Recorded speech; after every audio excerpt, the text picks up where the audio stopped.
Si Dionysos était une femme, vous écoutez un nouvel opus du premier podcast dédié aux femmes leaders dans l'univers du vin. Je m'appelle Aurélie Charon-Giguet, je vis dans cet univers depuis plus de 20 ans et je mets ma créativité féminine et relationnelle au service du vin. Mon plaisir, vous faire partager mes rencontres.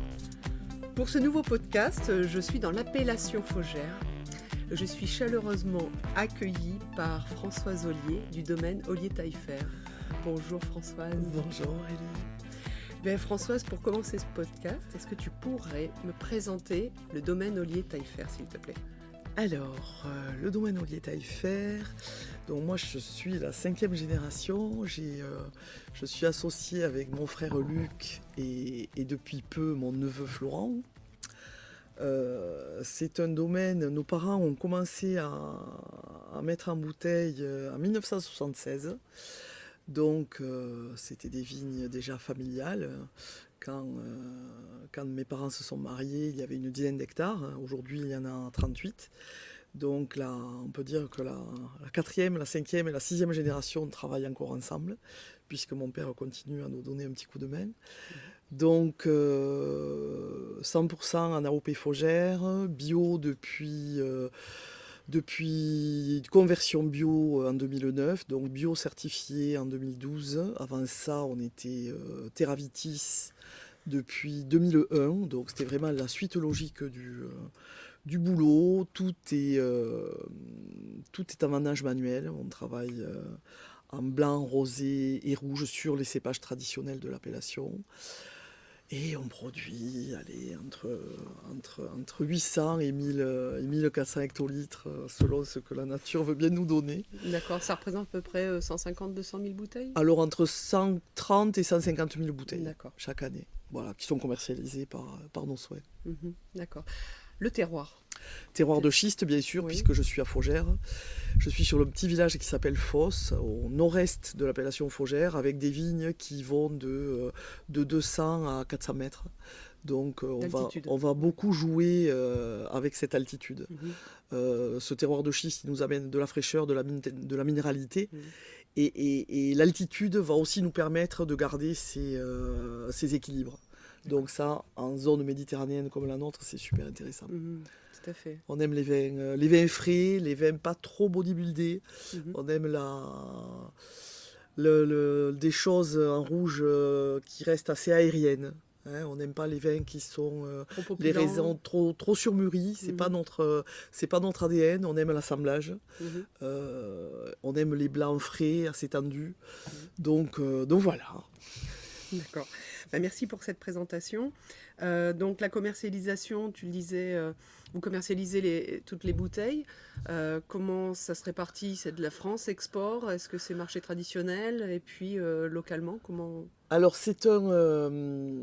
comme on fait partie des domaines un petit peu historiques de l'appellation, on est très présent sur le marché français.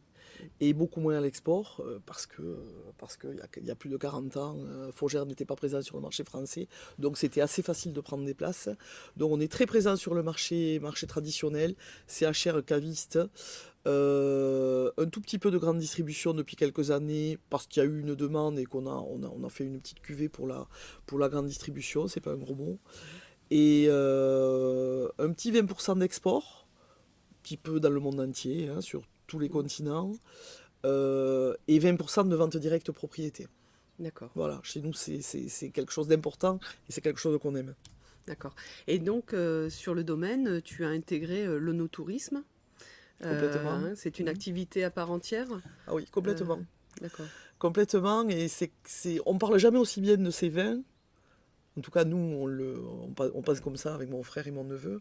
On ne parle jamais aussi bien de nos vins que chez nous, quand on est dans le terroir. Et nous, ici, on adore amener les clients dans le terroir, leur faire découvrir les paysages, le terroir, faire sentir le schiste, la douceur du schiste qui va se rapprocher des tanins très tendres des vins de schiste. Donc c'est important de voir, de sentir, de toucher avant de déguster. Donc on essaie systématiquement de travailler comme ça. D'accord. Alors c'est quoi l'onotourisme, la définition de l'onotourisme pour Françoise Ollier ? Alors pour Françoise Ollier, c'est ça, c'est découvrir des paysages, un terroir, et ensuite les vins, les produits qui sont élaborés sur ce terroir. Donc tout est lié. Ça peut pas être le caveau de vente, c'est pas quelque chose qui doit être hors sol. C'est quelque chose qui doit être complètement lié avec le terroir et le paysage. D'accord. Et donc, tu fais des ateliers ou comment Alors on c'est organise ça? plein de choses, on invente des choses. Il y a 40 ans, quand nos parents ont commencé à mettre en bouteille, on recevait déjà des touristes. Moi, j'avais 14-15 ans. Et c'était génial parce que j'adorais ça. On recevait du monde. On faisait un parcours géologique dans les vignes avec les écologistes de Leuzière déjà. Sauf que ça s'appelait pas du tout un tourisme. Le monde n'existait pas. Donc voilà, moi je baignais là-dedans. Et ensuite, forcément, quand je suis revenu au domaine il y a une vingtaine d'années, c'était déjà développé, mais j'ai voulu le développer encore plus. Donc, c'est des portes ouvertes, des journées portes ouvertes qui sont organisées chaque année, mais ça depuis près de 40 ans. Mais cette année, on a lancé la balade de Papé Marcel, qui est une balade qui est faite en autonomie avec ton smartphone. Tu vas scanner un QR code, tu vas avoir une D'accord. balade Ouais. de 6 km avec une aire de pique-nique. Dans un endroit assez magique, à côté de notre plus vieille vigne, Mhm. avec un point de vue magnifique, une belle capitale. Dans la capitale, je vais aller livrer le pique-nique du petit déjeuner, le pique-nique du D'accord. déjeuner ou de Mhm. l'apéro au coucher de soleil. Et les clients adorent ça. Et ça, c'est du sur-mesure en Ça, fait. c'est du sur-mesure. D'accord. Voilà, c'est réservé 48 heures avant Mhm. et on s'occupe de tout. Et l'application, en fait, elle a été mise en place par vous-même ou c'est par une Alors, c'est une, structure externe? c'est une application qui existe, Mhm. Visorando, et donc on a créé le parcours, Mhm. le sentier, et ensuite, c'est nous qui avons mis en place le reste. D'accord. Quel va être l'avenir de l'onotourisme? Alors moi, je pense que les 2 dernières années, on fait bouger un petit peu les lignes, c'est-à-dire que Mhm. les gens ont envie de nature. Ont envie de slow tourisme, ont envie de retrouver des choses simples, nature, pas forcément très onéreuses, pas forcément bling bling. Voilà, vraiment revenir à des choses. Comment on peut dire ça? Comment on peut qualifier ça? Oui, revenir à des choses, à du vrai, des choses beaucoup plus vraies, beaucoup plus naturelles. Et là, depuis 1 an et demi, Oui. on le sent beaucoup plus. On le sent beaucoup Mhm. plus. Après, les gros événements sont toujours très bien accueillis. Mais voilà, les choses à faire en famille, Mhm. seul, on sent bien qu'il y a eu un engouement pour ce genre de choses. Alors, ça tombe bien, tu parles de famille, et du coup, au niveau des familles, est-ce qu'il y a pour les enfants aussi des petits ateliers faciles justement pour appréhender, on va dire, le vin et Alors là, avoir un apprentissage? on est en train de travailler avec le pays au Languedoc et Vignoble qui vient de lancer un sac à dos justement avec des choses très ludiques à l'intérieur pour les enfants. Et je pense que je vais mettre à disposition ce sac à dos Mhm. pour cette balade pleine de nature, parce qu'on s'aperçoit qu'on a quand même très souvent des familles et les enfants adorent. Les enfants Mhm. adorent ça, quoi. Et avoir des petits, Des petits moments des interactifs aussi? exactement, des Oui. petits moments interactifs. Semaine prochaine, samedi prochain, j'ai la balade vigneronne des vendanges, où là les enfants sont bienvenus. D'ailleurs, c'est pour ça que je la fais le samedi et plus en semaine. Et où on va vendanger, on va retrouver nos Mhm. vendangeurs, on prend le petit déjeuner avec eux, on va couper des raisins, on revient à la cave, on explique tout, on déguste des jus. Mhm. Donc ça, c'est bien pour les grands, mais Ah c'est oui. super pour les enfants. Donc vous l'aurez compris, nous sommes donc en période de vendange Exactement. et Françoise me fait le plaisir de m'accueillir malgré tout. On commence à peine. Alors, l'onotourisme, effectivement, moi je trouve que c'est une belle dynamique parce que ce lien, on en a besoin. Le lien du vin, le lien avec le vigneron, comprendre un peu mieux et comprendre tout simplement comment on fait le vin. Ça, c'est une image importante. Est-ce que après un atelier, est-ce que les personnes vont venir acheter? Pas forcément, elles ont juste apprécié la balade, c'est ça. Mais après, est-ce que tu sais si indirectement elles vont te recommander ultérieurement? Alors la balade, évidemment, elle est payante, forcément, puisqu'il y a une dégustation, un petit repas froid, donc bon, c'est une prestation. Mais après, évidemment, il n'y a pas d'obligation. Sincèrement, tout le monde achète un petit peu de vin, donc ça reste quelque chose de très intéressant, mais c'est pas du tout une obligation. Oui. Et ça te permet de fidéliser une clientèle? Complètement. Oui. Bah, c'est ce qu'on appelle maintenant le clubbing, mais qu'on a fait sans savoir que ce mot existait aussi. C'est arriver à fédérer un groupe de personnes autour de ton produit, autour de ton domaine, de fidéliser. Et on le voit à la porte ouverte. J'ai des gens qui nous suivent depuis 40 ans, qui reviennent. C'est des enfants qui prennent la suite. C'est quand même assez génial, quoi. Ouais, non, c'est vraiment... Ça c'est super. Tu vois, quand les enfants viennent en me disant « Ah ben mes parents achetaient du vin chez vous, mes parents connaissaient vos parents », je trouve que c'est super. Cette fidélité me touche toujours. Donc ça, c'est la partie onotourisme. Alors maintenant, j'aimerais bien qu'on revienne sur ton parcours, Françoise. Donc Françoise, tu es vigneronne, mais tu es vigneronne associée avec ton frère. Et mon neveu. Et ton neveu, voilà, très récemment. Et ça, c'est une belle nouvelle parce que là, voilà, on va parler de Florent qui rejoint donc la team Ollier Taillefer en 2020. Voilà, c'est toujours des années. Finalement, c'est là où il se passe aussi des belles choses. Exactement. Mais revenir vraiment sur l'histoire. Donc, tu expliques tout à l'heure effectivement qu'avec tes parents, il y a beaucoup de foires, tu reçois déjà beaucoup de monde et ça te plaît.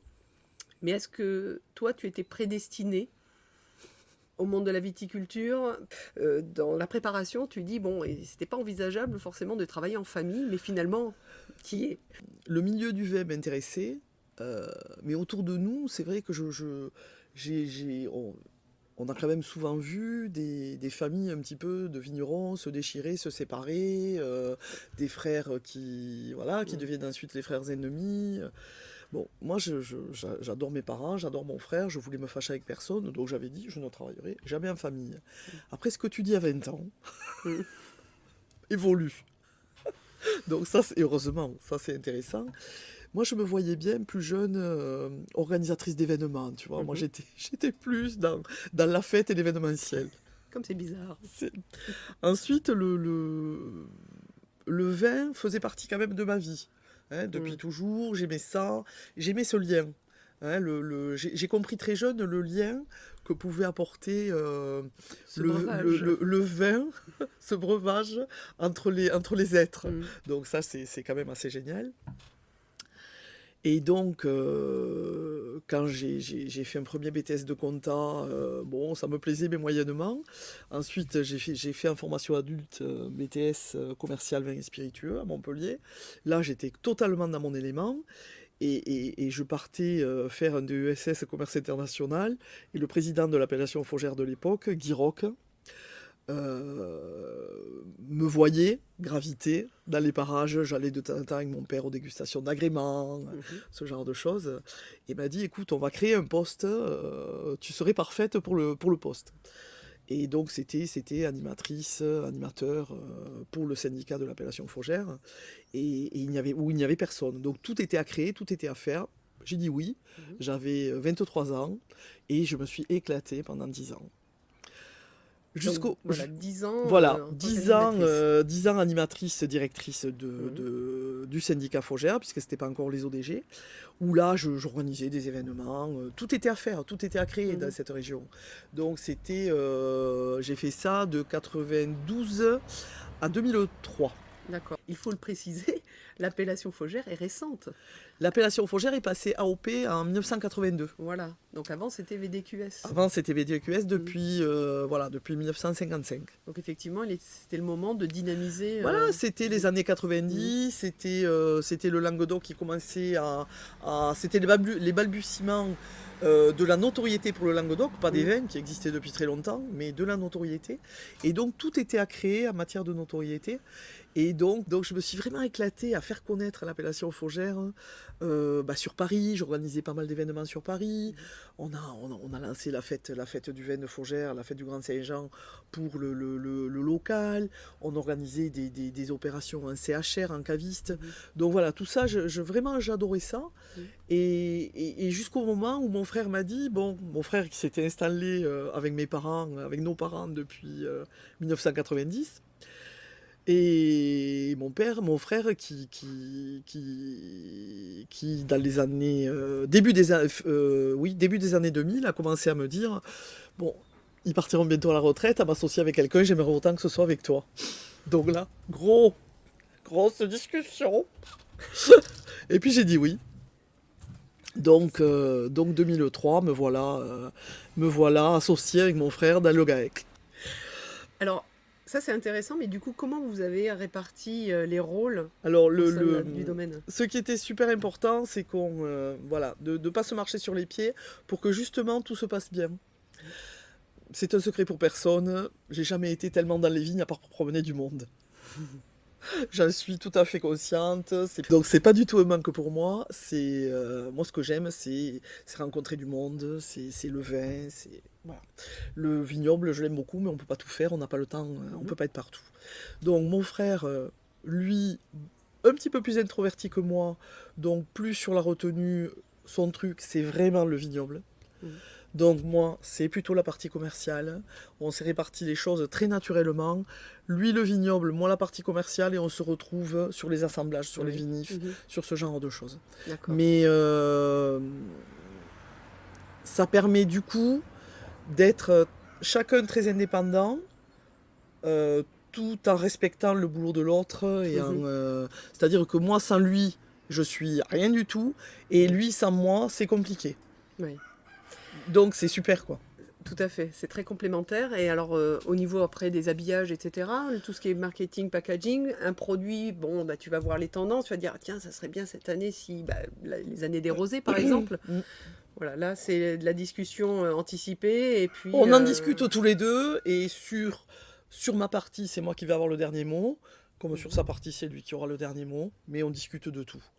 Et Florent, qui donc vient d'arriver, qui est donc ton neveu, qui est mon neveu, qui est le plus jeune fils de Luc. Florent, il a 22 ans, il a des idées, il a voyagé, il a fait, il connaît des vignerons un petit peu partout.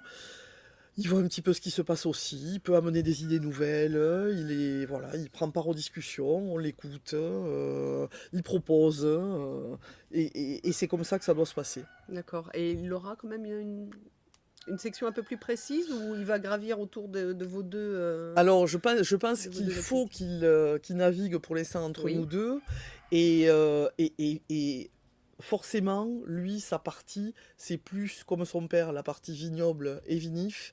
Et quand son père, Luc, il n'est pas encore à la retraite, mais il a 57 ans. Donc voilà, petit à petit, la transmission se fait sur beaucoup plus cette partie. D'accord. Voilà. Au niveau commercial... J'espère que mon neveu, le second, reviendra parce que lui est beaucoup plus sur la partie commerciale comme Tati. D'accord. Donc ça veut dire qu'en fait la génération, la 6e génération, les deux seraient susceptibles en fait de... En tout cas, les deux en ont souvent parlé. Ouais. Et Guillaume est beaucoup plus, donc l'aîné, Guillaume est beaucoup plus indépendant aujourd'hui, mais il travaille aussi dans le vin, dans le commerce des vins. Là pour l'instant, il bosse sur Montpellier et peut-être qu'un jour, qui sait. Il a le temps. Complètement. Je lui ai donné 10 ans. Parce que dans 10 ans, je crois que tu as un projet, c'est ça? Peut-être. Faire un rooftop sur la cave. J'adorerais ça. Alors je le dis avec le sourire et en m'amusant maintenant, mais j'adorerais ça. Ouais. C'est quoi précisément ton projet? Une guinguette sur le toit de la cave. Voilà, une guinguette. Une guinguette sur le toit de la cave, où on a un site absolument magique. Mais je trouve que ça serait génial pour ma jeune retraite. Aujourd'hui, quel conseil tu donnerais à des jeunes qui ont envie de se lancer qui ont envie de reprendre, même dans la transmission, qui ont envie de suivre, de reprendre donc un domaine familial, ou alors de se mettre à son compte seul. Moi, je pense que l'avenir pour des jeunes qui s'installent aujourd'hui, c'est peu d'hectares, quelques hectares pour avoir l'encépagement, mais vraiment quelques hectares, et ensuite faire un petit peu de négoce à côté, des tout petits négoces. Donc, c'est-à-dire de l'achat de vin complémentaire avec, ou de raisin. Ou de raisin. Voilà, de l'achat de raisin s'ils veulent vinifier, ou de l'achat de vin. Mais voilà, petit négoce intelligent, et de rester petit, enfin de rester petit, de commencer petit en tout cas, et de grossir tranquillement. Et sûrement. Voilà, il faut... Nous aujourd'hui, bon, on n'a pas du tout le statut de négociant. On est sur un domaine de 38 hectares, donc qui s'autosuffit au niveau des volumes. Je dis toujours à mon frère, on se calme, on va pas, je ne veux pas avoir 60 hectares en commercialisation, ça ne m'intéresse pas, je préfère bien vendre ce que nous avons, travailler, faire de la dentelle, travailler sur des petites cuvées, plutôt que de... Même si ça serait plus simple, mais aujourd'hui on a les vignes, donc c'est pas le problème. Même si parfois je pense que ce serait plus simple de faire du négoce. Quand on voit ce qui se passe au niveau climatique, justement, ou les emmerdements que nous avons pendant les vendanges. Je comprends. Voilà. Le réseau, c'est important pour les jeunes qui ont envie de démarrer quelque chose, ou même pas forcément les jeunes, mais de se consolider un réseau. Alors, c'est primordial, le réseau. Bon, on le voit avec les Vinfi, on s'est créé vraiment un réseau commercial entre nous qui est assez énorme. Et les jeunes qui s'installent aujourd'hui, il faut qu'ils donnent un petit peu au collectif. Aujourd'hui, on voit bien que les jeunes qui s'installent ont du mal à donner du temps au collectif. Si nos parents et nos grands-parents avaient fait comme ça, on serait tous en vin de Pays d'Oc. L'appellation fougère n'existerait pas. Nos appellations n'existeraient pas. Donc il faut en être conscient, et il faut donner un petit peu au collectif pour apporter sa pierre à l'édifice et faire changer les choses. Il ne faut pas croire que je ne vais pas y aller parce que ça ne changera rien. C'est pas vrai. C'est pas vrai du tout. Une appellation, c'est nous. Comme un collectif, comme les Vinifilles, c'est nous. Et on en fait ce qu'on a envie d'en faire. Et pour les encourager, ces jeunes, parce que peut-être que certains ont aussi ou n'ont pas conscience de leur importance, de leurs compétences, de leur qualité au sein de ces collectifs. Ils se disent, finalement, pourquoi j'irai dans un collectif? Qu'est-ce que je vais amener comme pierre à l'édifice? J'ai peut-être pas suffisamment de recul. Oui, mais il y est forcément, puisqu'il produit cette appellation.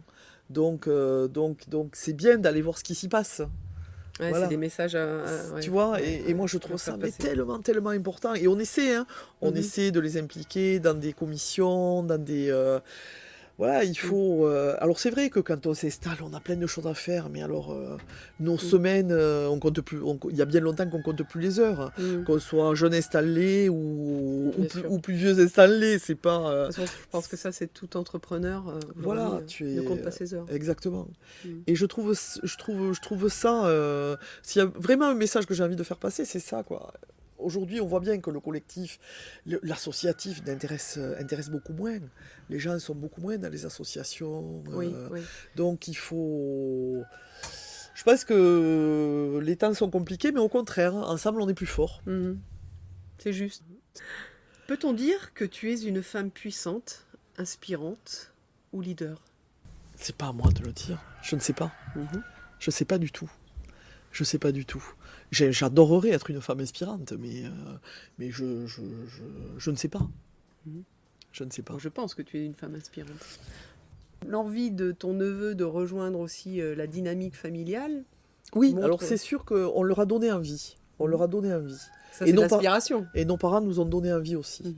Et je pense que ne pas nous avoir poussés et ne pas les avoir poussés, mes neveux, ont fait qu'ils ont eu envie. Il faut vraiment que ça vienne de toi. Que penses-tu du leadership? toi, la définition du leadership au sein, par exemple, du domaine ou de façon générale? Je pense qu'il faut rester ouvert aux autres. Et surtout, il faut rester humble. Voilà. Je ne sais pas si c'est du leadership, je crois pas. Mais en tout cas, je pense qu'il faut rester humble, il faut rester à l'écoute des autres. Il faut se remettre en question, il faut savoir se remettre en question. Y arriver, c'est mieux, mais il faut essayer de le faire. Et le manque d'humilité de certains vignerons, de certains journalistes, de certains sommeliers m'agace beaucoup. Tu veux dire que ce sont des personnes qui manquent d'authenticité et donc de sincérité finalement? Voilà, tout à fait. Mais c'est toujours un peu désolant de voir des gens se prendre... C'est l'ego qui domine. Oui. Dans ces cas-là. Et oui. Mais c'est l'ego chez les hommes, mais chez les femmes aussi. Oui, on en trouve... Alors pour terminer ce podcast, qu'est-ce que tu écoutes comme musique pour te donner la patate, Never Give Up Alors moi j'adore un son... Alors le matin, je mets souvent du Brassens. Au réveil, j'aime beaucoup Brassens. Après, The Aveners, ça me met bien la pêche. Et si je veux régresser un petit peu, je suis plus